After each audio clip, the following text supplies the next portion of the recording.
दोस्तों, आप जानते हैं फिलहाल हर जगह अग्निपथ योजना ही चर्चाओं में है।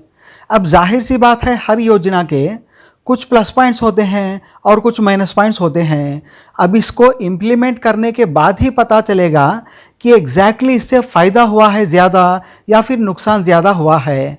तो अब जाहिर सी बात है, सारी पॉलिटिकल पार्टियां इस पर राजनीति करेगी। जो पार्टी इसको लाई है वो सुबह से शाम तक इसका ढोल बजाती रहेगी, यानी बीजेपी, और विपक्षी पार्टियां सुबह से शाम तक इसकी गलतियां निकालते रहेंगे। तो यहाँ पर सब अपनी अपनी राजनीति करते रहेंगे।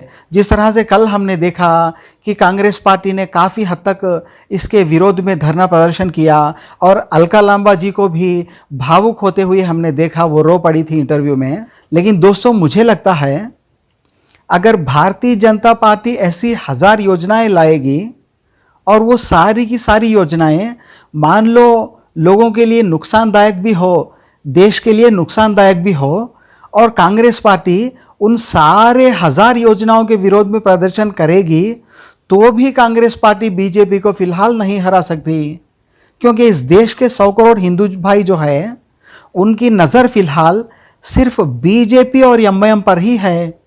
हिंदू भाई सिर्फ यही देख रहे हैं, यही नोटिस कर रहे हैं कि मुसलमान भाई अपने मज़हब के नाते, अपने मज़हब के लिए एमआईएम की तरफ जा रहे हैं। तो हम हिंदू भाइयों का भी ये फ़र्ज़ बनता है कि हम अपने धर्म के लिए काम करने वाली पार्टी बीजेपी की तरफ जाएं। तो हिंदू भाइयों का जो माइंडसेट है वो केवल यही बना हुआ है फिलहाल इस वक्त के हिंदू मुस्लिम दंगे और हिंदू मुस्लिम इश्यूज़ देखते हुए।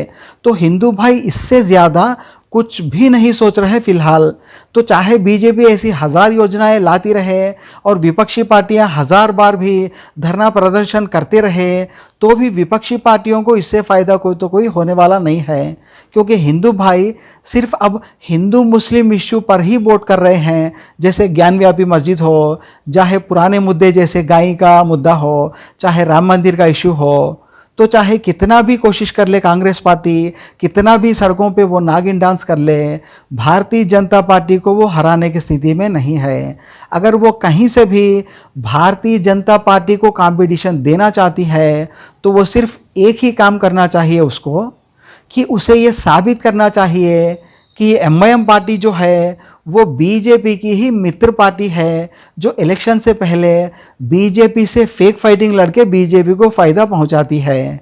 अगर कांग्रेस पार्टी ये साबित करने में कामयाब हो गई कि बीजेपी और एमआईएम दोनों एक दूसरे के मित्र पार्टी हैं, तो ही कांग्रेस पार्टी या विपक्षी पार्टियों का कोई भी चांस बन सकता है बीजेपी को टक्कर देने का।